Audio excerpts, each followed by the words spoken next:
नमस्कार दोस्तों, मैं राजीव स्वागत करता हूं आपका अपने YouTube चैनल पॉलिटिक्स अड्डा पर। दोस्तों, भारत के 5 राज्यों के चुनाव सफलतापूर्वक हो गए हैं। 5 में से 4 राज्यों में भाजपा ने अपनी सरकार बनाई और 1 में आम आदमी पार्टी ने अपनी सरकार बनाई पहली बार। चुनाव आयोग को और भारत की इन 5 राज्यों की जनता को सफलतापूर्वक चुनाव के लिए बहुत बहुत बधाई।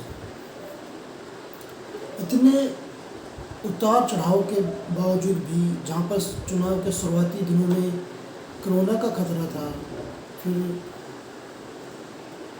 यूक्रेन जैसा युद्ध हो, मतलब विश्व युद्ध होने जैसी की तैयारी लग रही थी, दिशा में जा रहा था पूरी दुनिया, उसके बीच में तनावपूर्ण स्थिति में ये चुनाव निपटाए लिए गए हैं।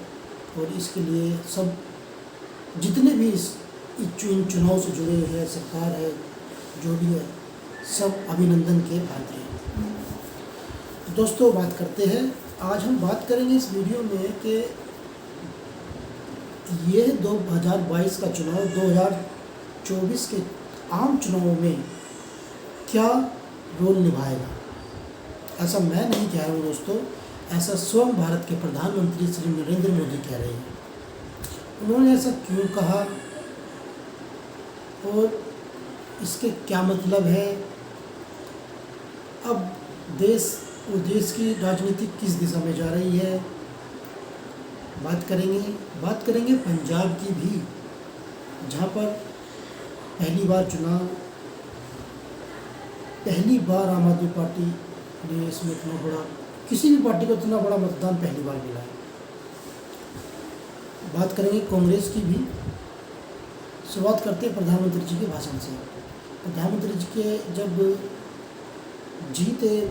5 राज्यों में जब रिजल्ट आए, तो प्रधानमंत्री जी ने पार्टी कार्यालय से एक भाषण दिया, जिसमें कि उन्होंने कहा था कि ये चुनाव 2022 के 24 के नतीजे हैं। देखिए, वो ऐसा इसलिए कह रहे हैं क्योंकि उन्होंने भाषणों में ये कहा था कि देखिए, इसमें मेंटली और ये मानसिक सारा खेल है। जब 2017 में वहाँ पे बीजेपी की सरकार बनी उत्तर प्रदेश में, तो लोगों ने 2019 के चुनाव में ये कह दिया था कि भैया अब तो इधर बीजेपी आ गई, समझो 19 में भी बीजेपी आ गई। ये तब के राजनीतिक पंडितों ने कहा था और ऐसा प्रधानमंत्री जी कह रहे हैं। और प्रधानमंत्री जी ने अब ये भी कह दिया कि जब 2022 में यहाँ जीत लिया है, तो समझो 24 में जीत लिया है। ऐसा अब हम नज़र डालते हैं कि ऐसा हुआ क्या किसान फैक्टर नहीं चला, लखीमपुर खीरी जैसा फैक्टर नहीं चला, फिर भी बीजेपी जीती। इसका मतलब ये है कि अब बात विकास की तरफ होती है, अब बात विकास की है। ये वोट और 2022 के जो चुनाव हुआ है, खासकर यूपी में, ये चुनाव मुद्दों को लेकर हुआ है, ये चुनाव विकास को लेकर हुआ है। अब भारत की जनता, खासकर हमारे ग्रामीण क्षेत्रों की जनता अब ये समझ चुकी है कि ये सिर्फ और सिर्फ राजनीति के फंडे हैं, हमें सिर्फ और सिर्फ विकास पे ध्यान देना है और विकास को वोट करना है। तो ये जो 2022 का जो वोट पड़े, ये विकास पे वोट पड़े। उत्तर प्रदेश की 15 करोड़ जनता जो सीधे भारत सरकार की योजना फ्री राशन जो जुड़ी हुई है, वो लाभ उठा रही है। 15 करोड़ जनता, 22 करोड़ में से 23 करोड़ में से 15 करोड़, 1.5 करोड़ महिलाएं जो सीधा उज्ज्वला योजना से जुड़ी। और देखिए, इस बार उत्तर प्रदेश में महिलाओं ने भी बढ़ चढ़कर हिस्सा लिया, जहां पुरुषों के मुकाबले 59% 59.6 पुरुषों ने वोट किया, वहीं 62.3 महिलाओं ने वोट किया। महिलाओं ने इसलिए वोट किया, जैसा मैंने आपको बताया, कि उज्ज्वला योजना घर बनाने तक, शौचालय तक, जो महिलाएं गांव में शौचालय बाहर जाती थी, आज वो अपने घर में शौचालय में जाती है। तो महिलाएं सुबह तड़के 4 से 5 बजे उठ के जाती थी। तो उन महिलाओं का बड़ा योगदान है, महिलाओं ने इसमें बढ़ चढ़ कर भाग लिया। इसलिए और कहीं ना कहीं महिला सुरक्षा भी इसमें देखी गई है।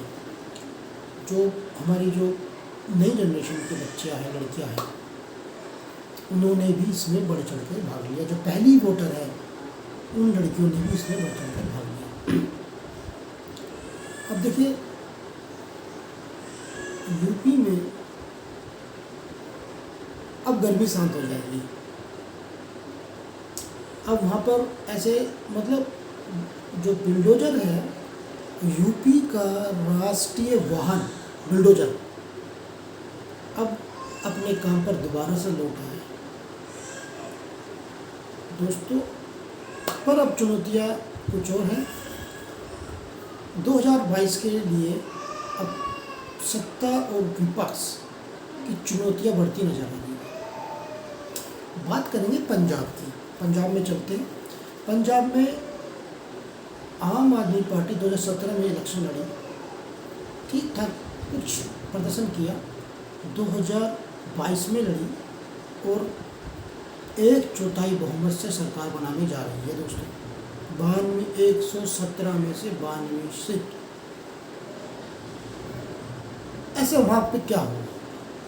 ऐसा वहाँ पे ये हुआ होगा कि जितने भी पंजाब में अरविंद केजरीवाल और उसके बड़े बड़े नेताओं ने जो भाषण दिए हैं पंजाब में जाके, उन्होंने दिल्ली मॉडल उठाया। और याद रखिए, कोई भी अगर हमें किसी की तुलना करने तो किसी का मॉडल बताना पड़ेगा। अगर 2014 में प्रधानमंत्री जी भी जब 2014 का चुनाव लड़ रहे थे तो विकास मॉडल की बात करते थे। और विकास मॉडल में शिक्षा है, स्वास्थ्य है और अपनी प्रशासनिक जो जिम्मेदारियां है वो है। तो उसमें क्या होता है, ये सब चीज़ें होती हैं तब जाके ये होता है। अब इससे फ़र्क क्या पड़ेगा कि इसमें राज्यसभा में बीजेपी के नंबर सही हो जाएंगे और जुलाई में होने वाले राष्ट्रपति चुनाव में बीजेपी अपना उम्मीदवार को जिता सकती है। मैं बात कर रहा था पंजाब की। अब पंजाब में बड़े बड़े लोग हार गए, बड़े बड़े दिग्गज हार गए। प्रकाश सिंह बादल जी 1947 से आज 2022 तक के अपने चुनाव लड़ते आए हैं, वो हार गए। दिग्गज 94 साल की उम्र में। उन्होंने सोचा भी नहीं होगा कि उनको ऐसी विदाई मिलेगी राजनीतिक करियर से। सीधा सा फंडा है दोस्तों कि अब जनता समझ गई है। अब ये देश जनता समझ गई है। और कांग्रेस की बात करते हैं कि कांग्रेस का जितने भी राज्यों से सफाया किया है वो आम आदमी पार्टी ने किया है।